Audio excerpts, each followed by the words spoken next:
I honestly don't know where to start. I, 35M, thought I had a pretty decent marriage. My wife Eliza, 32F, and I had been married for 6 years. No kids. We both agreed early on we weren't interested in having children. We liked the freedom, the travel, the dinners, the late nights. Our life wasn't perfect, but I never thought it was bad either. Until about 3 months ago, Eliza started acting different. She's an interior designer, mostly freelance, and she used to work from home a lot. But then she started going out to meet clients more and more often. I thought it was great at first. She was getting more gigs, making more money. But something felt off. Her clothes started changing. She used to wear jeans and casual sweaters to meet clients, but now she's in tight dresses, heavy makeup, high heels. I joked about it once, you meeting a client or going clubbing. She just smiled and said, you wouldn't understand the industry. Then I noticed the car. A sleek black BMW with tinted windows. It started pulling into our driveway regularly, picking her up and dropping her off. I asked her who it was. She told me, oh that's Mark, he's a private driver I found. I hate Uber, they're always late. Mark's reliable. But she was too casual about it. Way too casual. I'd see her smiling when he dropped her off. Sometimes she'd stay in the car just a bit too long before getting out. Once I saw her fixing her lipstick in the rearview mirror. Why would she do that at the end of the ride? I brought it up. Isn't it weird to take the same driver everywhere? She got defensive. God, James, why are you so insecure lately? Do I ask about your co-workers? No. So stay out of it. I dropped it. But I couldn't let it go. One night I stayed up late working, and I saw her come in past midnight, heels in her hand, hair a mess, reeking of alcohol and some expensive cologne I don't wear. When I asked where she was, she rolled her eyes and said, client dinner ran long. Something snapped that night. I knew I was being lied to. I just didn't know how deep it would go. After that night, I couldn't stop thinking about Mark. I started watching her patterns. Every Tuesday and Thursday, she'd get picked up at 5 p.m. and return around 10 or 11. Always the same car. Always the same story. Client meeting, showroom visit, late dinner. So I did something I never thought I'd do. I followed her. She got picked up at 5:12 p.m. I waited 10 minutes and got in my own car. Drove casually, headlights off. I kept my distance. She didn't notice, she was too busy texting. They didn't go to any client office or design firm. They drove to a coffee shop. Sat inside for an hour. They weren't looking at floor plans. They were laughing, leaning close. He brushed her hair behind her ear at one point. Then, when they walked back to the car, she opened the passenger side, not the back seat. She slid into the front like it was her spot. And then I saw it. She leaned in. He leaned in. They kissed. Not a polite kiss. A slow, mouth on mouth, I've missed you all day kiss. I froze in my car. I felt like I'd been stabbed in the chest. That was my wife. The woman I built a life with. Kissing some sleazy driver like he was her soulmate. They drove off after that, and yeah, I followed. She didn't go home. They drove to his apartment complex. She didn't even hesitate. Got out like she'd been there 100 times. I didn't go in. I couldn't. I sat in the car outside, heart racing, hands shaking. That night I didn't sleep. I waited until she came home, almost 2 a.m. She crawled into bed like nothing happened. Said she was exhausted. And I laid there next to her, pretending I didn't know she just had sex with another man. I was broken. But I wasn't done. The next morning, I tried to act normal. She was making coffee in the kitchen, humming. Hair in a messy bun, wearing my hoodie, smiling like she hadn't just betrayed me 6 hours ago. It made my skin crawl. I couldn't take it anymore. I asked straight out, were you sleeping with your driver? She didn't even blink, didn't freeze, didn't look guilty. She laughed, like actually laughed out loud. What the hell, James? Are you serious right now? I didn't say anything. Just stared. She threw her hands up. God, you've become so paranoid lately. Mark is just a driver. He's reliable, professional. I told you that. I said, then why did you kiss him yesterday? I saw you. That hit her like a brick. Her whole face changed. She paused. Just for a second. Then the drama started. You followed me. You're spying on me now. Oh my God, James, you've gone completely insane. I stood still, watching her melt down. She slammed her coffee mug on the counter so hard it shattered. Then she pointed at me like I was the cheater. This is abuse. You're invading my privacy, stalking me. No wonder I need space, I can't breathe around you. She was screaming like a woman possessed. I asked calmly, why'd you go to his apartment last night? She gasped. So you've been following me more than once. Jesus Christ. You're disgusting. Not once did she deny it. Not once did she say, I didn't cheat. Her defense was all rage and victim playing. She stormed into the bedroom, grabbed her bag, slammed drawers, yanked hangers, all while yelling how I ruined the marriage. How I pushed her away with my neediness and jealousy. I stood in the doorway and said one thing before she left. I know the truth. You can scream all you want, but it won't change what you did. She stopped, looked at me with this fake pity in her eyes and said, you were never enough for me anyway. Then she left. No apology, no shame, just hatred. After she stormed out, I sat in silence for almost an hour. I wasn't angry, not yet. I was numb. Like my body was trying to protect me from feeling anything at all. Everything I thought I knew about my wife, my marriage, it all felt like a lie. And still, a small part of me whispered, what if you're wrong? What if she isn't cheating? What if it really was just paranoia? But I couldn't ignore what I saw, the kiss, the apartment, the hotel perfume, the lies. I needed proof. Hard proof. No more guessing, no more emotional games. So I did something I never imagined I'd do. I hired a private investigator. I found a guy online with stellar reviews. Discreet, professional, expensive, but I didn't care. I gave him her photo, the address of Mark, the license plate of the black BMW. I told him everything I'd seen so far. He didn't judge. Just nodded and said, give me a week. And so I waited. Worst week of my life. Eliza didn't come home. She texted me once. Need space. Don't contact me. No apology. No explanation. Just silence. Meanwhile, I was spiraling. I couldn't eat. Couldn't sleep. I went to work pretending everything was normal, while every hour I was checking my phone, waiting for an update. Then, 7 days later, I got a folder dropped off at my door. Inside, everything. Photos, videos, time-stamped, labeled. Day 1. Her getting into Mark's car wearing a low-cut dress and heels, blowing him a kiss through the window. Day 2. Them at a fancy restaurant, sitting side by side in the booth, her hand on his thigh. Day 3. Leaving a hotel, laughing. She was barefoot, carrying her shoes. He had his arm around her waist like they were some kind of power couple. And the worst. Day 5. A video. Them in the backseat of his car. Windows fogged up. Her on top. No question what was happening. I dropped the folder. Couldn't even finish watching. I ran to the bathroom and threw up. This wasn't just a fling. This was an affair. And she lied to my face with the skill of a seasoned actress. I stared at myself in the mirror for what felt like hours, thinking, what the hell do I do now?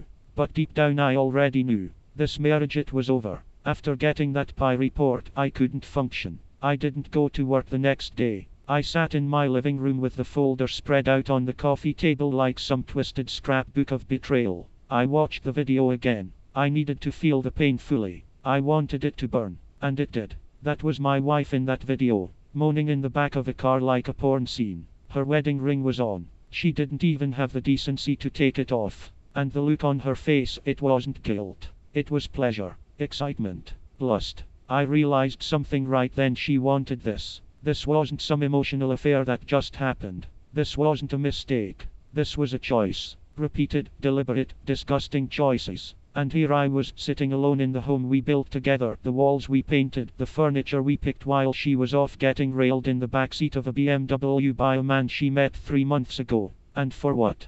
Because he drove a nice car. Because he had a beard and wore leather jackets. Because he gave her compliments. I kept thinking back to the things she said to me before she left. You're insecure. You're controlling. You were never enough for me anyway. I took care of her. I respected her dreams. I supported her freelancing when she had zero income for 2 years. I never asked her to cook, clean, do anything she didn't want. I thought we were partners. Turns out, I was a placeholder, a background character in the movie of her ego. She was addicted to attention, and Mark gave her a hit of that drug.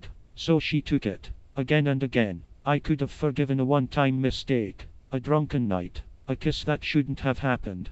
But this. A secret relationship, full-on sex, lies to my face, manipulation, gaslighting, and the audacity to play the victim. No. She crossed a line you don't come back from. I poured myself a drink, something I hadn't done in years, and stared at the divorce papers I had started drafting the day before. For the first time in days, I felt clarity. She's not the woman I married. And I don't owe her a damn thing anymore. That was the moment it broke. Not just the marriage, me. But that's also the moment I started rebuilding. 3 days later, she showed up at the house. Just like that, walked in like nothing happened. No call, no warning. I heard keys turning in the door while I was in the kitchen, and for a moment my body tensed like I was about to be robbed. And maybe I was. She walked in with her designer purse, sunglasses on, dressed like she just came from a photo shoot. Looked around like she owned the place. "James, we need to talk," she said coldly, as if I was the one who cheated. I didn't respond. Just motioned for her to sit. She sat across from me like we were business partners about to discuss a contract. Legs crossed, arms folded, detached. Calculated. I think we both said things we didn't mean. I was angry. You were angry. But maybe we can fix this. I almost laughed in her face. "You think this is fixable?" She raised an eyebrow. "You overreacted, James. I needed space. That's not a crime." I took a deep breath, stood up, walked over to the drawer and pulled out the pie folder. Dropped it on the table. Her face didn't change. "What's this?" she asked flatly. "But proof," I said. "Of everything." She opened it casually, too casually. Flipped through the photos like she was flipping through a menu. Then, when she hit the hotel photos and car video screenshots, I saw it. The first flicker of fear. She tried to speak, but I cut her off. "Don't even start. I know where you were. I know what you did. You lied to my face, gaslit me, made me feel crazy." Her face twisted. The tears came suddenly, not slowly, not naturally. Instantly. "James, it wasn't like that." I was confused. I was vulnerable, and he took advantage of me. I never meant for it to happen. Here we go. He took advantage of you. You're on top of him in the backseat like you were auditioning for a porn site. Looks pretty mutual to me. She started sobbing. "You don't understand. I felt so neglected. You were always distant. You never looked at me the way he did." There it was. The blame shift. Even after getting caught red-handed, she couldn't take responsibility. She had to make it about me somehow. About what I didn't do. "Eliza," I said calmly, "you cheated because you wanted to. Because it was exciting. Because you're selfish. Not because I didn't make you feel seen. You were seen. You were loved. And you pissed all over it." She stood up, shaking. "So what now? You just gonna throw away 6 years?" "You already did." She froze. Tears stopped. Her eyes went cold. "You'll regret this, James. You're not exactly a prize." And with that, she grabbed her bag and stormed out again. But this time I didn't feel pain. Just relief. After she left that day, I thought she'd disappear again for a while. But no, the next morning, I woke up to find half her closet empty. Makeup gone. Jewelry case gone. Bathroom counter cleared. No goodbye. No message. Just absence. Like she was never here. I checked the security cam on the front porch. She came at 4 a.m. In his car. Mark. He just sat in the driver's seat while she slipped inside, collected her things, and walked out like a ghost. No emotion. No hesitation. She didn't even look back at the house. At me. And you know what? That was the moment I knew this wasn't some emotional mistake. This wasn't about needing to feel desired. This was a strategy. She'd been planning this. She had a soft landing lined up Mark's place, and now she thought she could just start fresh. Like she was moving out of an apartment, not walking out on a marriage. Around noon that day, I finally got a text. "I think it's better if I stay with Mark for now. I need space and support, and he's being a good friend. I hope someday you can understand." A friend. I almost threw my phone across the room. She was trying to rebrand her affair into a support system. Like she just moved in with her therapist or something. I didn't respond. She didn't deserve one. A few hours later, one of our mutual friends texted me. "Hey, Eliza just posted a story. Thought you'd want to see." I opened Instagram. There she was, sitting in the passenger seat of the BMW. Sunglasses on, lipstick perfect, hair curled. Music blasting, laughing. And the caption, "New chapter." Red heart. I felt rage crawl up my spine. This woman destroyed 6 years of marriage and had the nerve to paint herself as the brave heroine starting over. Like I was some abuser she escaped from. Like she won something. Let her enjoy it, I told myself. Because chapters end. And some stories don't end well. I opened my laptop and pulled up the divorce papers. This time, I finished them. I sent the divorce papers through her lawyer. No text. No heads up. I wanted it to hit her like a cold slap in the face, the same way she hit me with betrayal. 3 days passed. Silence. Then she showed up. Unannounced. Same black BMW. Same smug attitude. But this time, the mask was slipping. She walked up to the front door and started banging like a debt collector. James, open the damn door. I waited. She kept yelling. You filed for divorce. Were you insane? I opened the door. Calm. Silent. Just stood there while she ranted. You're really going to throw everything away over one mistake? Over one driver? One mistake? She had a full-blown relationship behind my back. This wasn't a drunken night at a party. This was sex in hotel rooms, kisses in coffee shops, living at his apartment like I never existed. You moved in with him, Eliza, I said flatly. What did you think would happen? I'd welcome you back with open arms. She crossed her arms and hissed. I needed time. You didn't even fight for us. You just gave up like a coward. I nearly laughed. I gave up. I stayed in this marriage through every lie, every manipulation, every gaslight. You gave up the moment you climbed into his lap in the back of that car. Her face twisted. She tried to cry again, that sudden tear explosion she always used when cornered. You don't understand how lonely I was, James. I felt invisible. He made me feel alive. There it was, the classic line. You felt invisible because you stopped trying. You wanted attention, not love. And now that you've got it, you hate the consequences. She tried to barge in. I stepped in her way. No, this isn't your home anymore. She stared at me, eyes full of venom. Mark said this would happen. He said you'd turn everything against me. You're such a bitter little man. Oh, there it was. She wasn't even sorry. She was angry that she lost control. Good luck, Eliza, I said. You'll need it. Then I closed the door in her face. She stood outside for a while.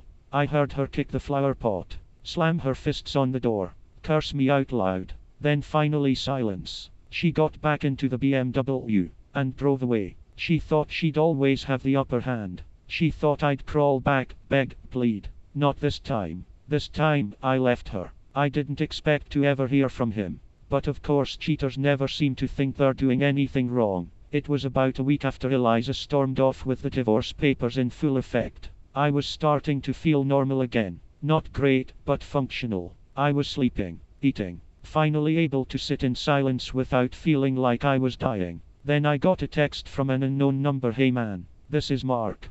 Can we talk for a sec? Excuse me. Talk. I stared at my phone for a full minute before responding. My hands were literally shaking from disbelief. This man, this glorified chauffeur turned homewrecker, wanted to chat. I replied with one word. About.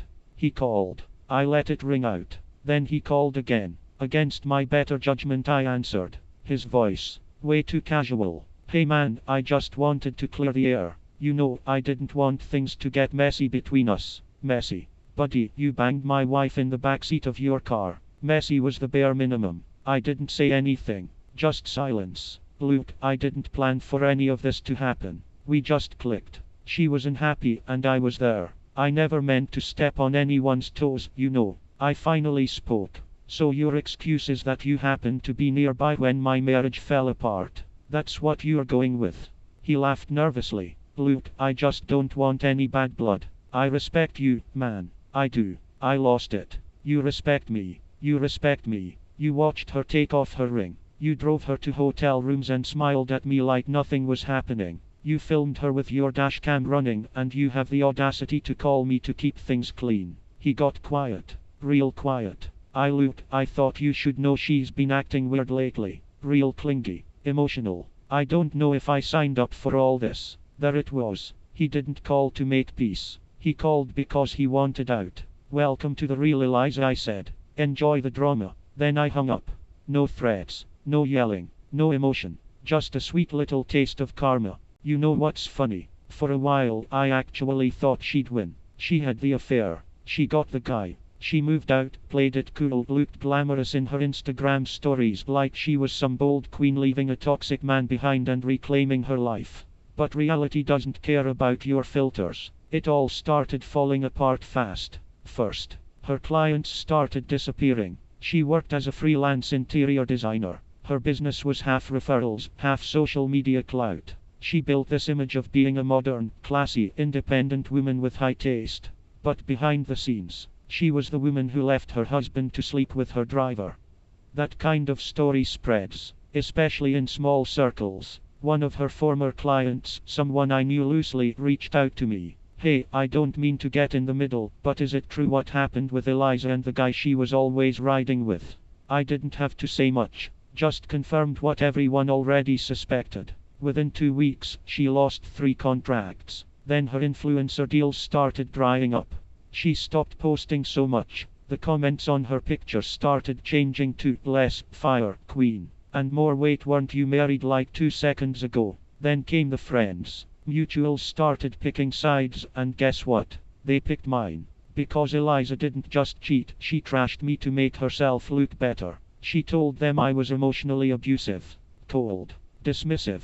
But the second the proof came out, the pie photos, the receipts, the videos, people flipped. They saw what she really was. A manipulative narcissist who thought she could rewrite history and never be held accountable. Even her own best friend, Jess, messaged me. I'm so sorry. I had no idea. I feel sick. She lied to all of us. I didn't respond. I didn't need to. Then cherry on top, Mark. He ghosted her. Completely. After his awkward call with me, he clearly realized what kind of mess he was in.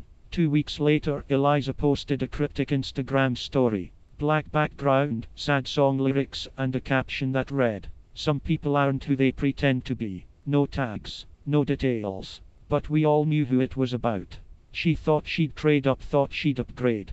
But instead of a husband who loved her, she got a guy who used her and dipped the second it got hard. Now she had no man, no job, no reputation, just consequences. And I was just getting started with the healing. It was raining the night she came back. Of course it was. Like the universe was directing some cheap soap opera about poetic justice. I heard the knock at the door around 9:30 p.m. Slow, repetitive, hesitant. I knew it was her before I even looked through the peephole. There she was, soaked, mascara running, holding her phone in one hand and a plastic grocery bag in the other, like she was returning home from war. I opened the door, leaned against the frame, didn't say a word. She looked up at me with bloodshot eyes and a voice that sounded nothing like the woman who once screamed I was never enough. "James, please. Just let me talk." I stepped aside. Not because I forgave her, I just wanted to hear what lie she'd try this time. She walked in slowly, looked around like she expected everything to be different. Like I had redecorated her life. She was right, I had. She sat down at the dining table, the one we bought together when we moved in. The one where we used to eat takeout and laugh about dumb shows. Now she looked at it like it belonged to someone else. I made a huge mistake. No intro, no build-up. Straight to it. He's not who I thought he was. Mark, he used me. He didn't care about me, he just liked the attention. And when things got real, he freaked out. He left. I nodded slowly. Shocking. She winced. But I didn't care. I've been thinking about everything, she continued, and I know I was selfish. I know I hurt you.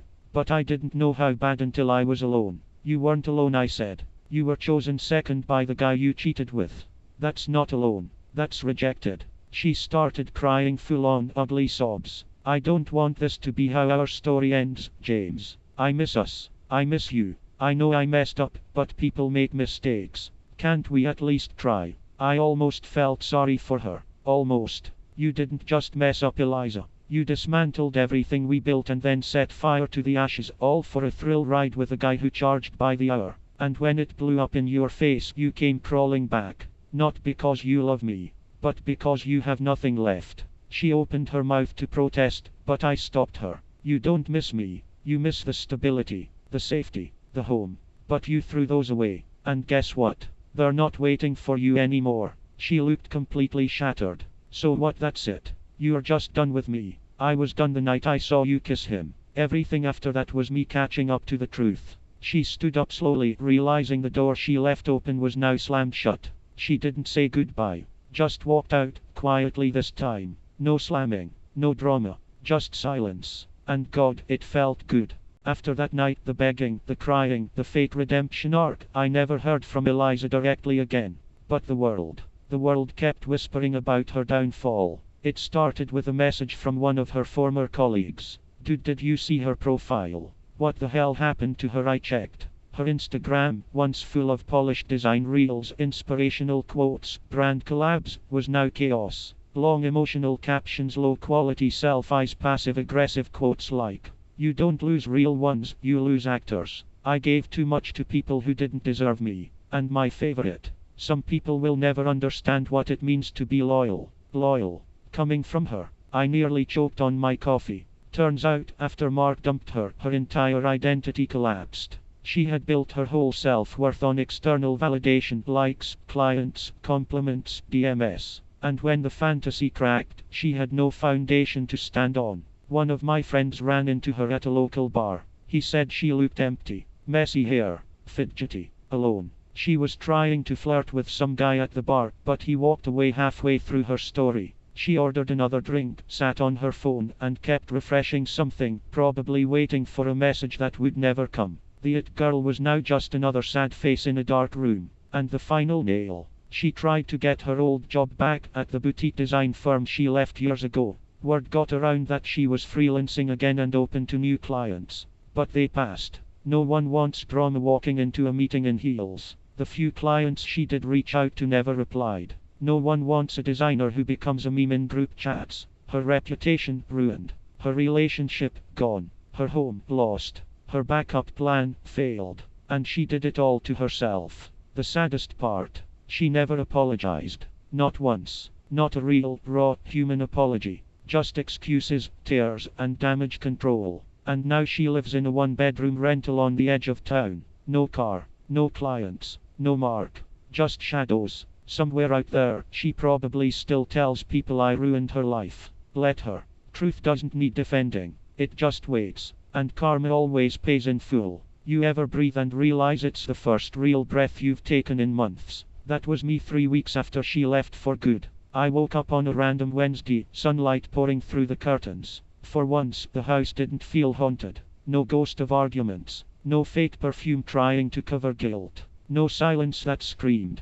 Just peace. I got up, made coffee, sat by the window, and smiled. Not because everything was perfect, but because it finally wasn't fake. I started doing things I hadn't done in years. Booked a solo hiking trip. Rejoined a gym. Started therapy. Yeah, therapy. I didn't think I needed it at first. Figured I'd just man up and move on. But the truth is, healing doesn't come through ego. It comes through work. And God, did I need to work on myself. Not to be better for her. To be better despite her. Week by week, I started shedding layers she left behind. I no longer walked on eggshells in my own home. I stopped second-guessing myself before every sentence. I remembered what it felt like to laugh without flinching. And something wild happened. People started noticing. A co-worker told me I looked lighter. A barista I'd seen for years finally asked my name. Even my parents, who never said much, said I seemed more like me again.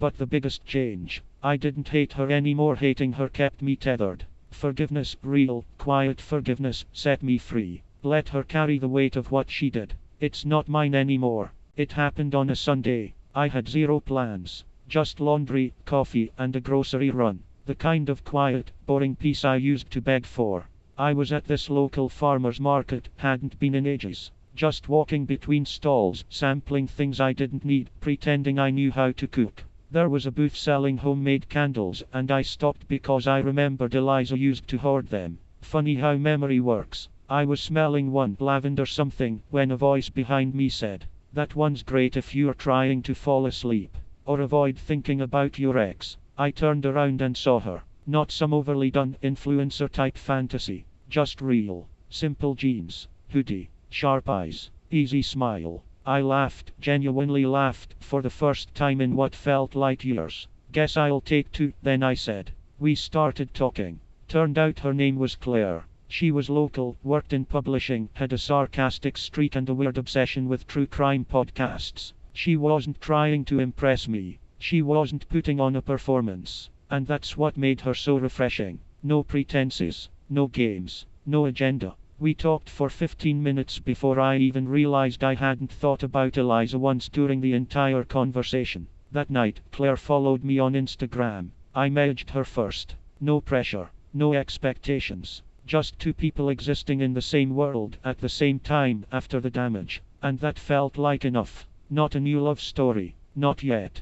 But maybe the beginning of one. Because healing doesn't always end in fireworks. Sometimes it ends in a simple smile over lavender candles. It's been almost a year since I caught my wife in the backseat of a car with another man. That night used to replay in my mind like a broken record. Her lipstick, his smirk, the way they looked so casual about it all. But now, it feels like watching someone else's nightmare. Like reading a story that used to be mine but no longer is. People still ask me, how did you survive it? Weren't you angry every day? How can you move on after something like that? And here's the truth. I didn't survive it. I rebuilt from it. There's a difference. I let it crush the old version of me, the version that tolerated emotional games, ignored red flags, and settled for a love filled with performance over presence. I buried that man. And in his place, I became someone new. Someone who trusts his own instincts again, sets boundaries, and keeps them, understands that love isn't supposed to feel like walking on glass barefoot every damn day. Eliza. She became a cautionary tale. Not out of spite, but out of truth. She chased a fantasy and ended up alone. She gambled everything on someone who couldn't even show up when it mattered. Last I heard, she moved to a different city. New name on social media. Same old quotes. Still searching for something to fill the space she created by burning down her own life. I don't hate her anymore. Because I don't need to. I'm not carrying her with me into the future. I'm carrying me. And maybe Claire, too. We are still taking things slow. We laugh a lot. We talk late. She doesn't ask me to forget what happened. She just makes room for what's next. So yeah, my wife cheated on me. She lied. Manipulated. Ran off with someone who treated her like a passenger in his life. But that was just the middle of the story. The ending. That's freedom. And I wouldn't trade it for anything.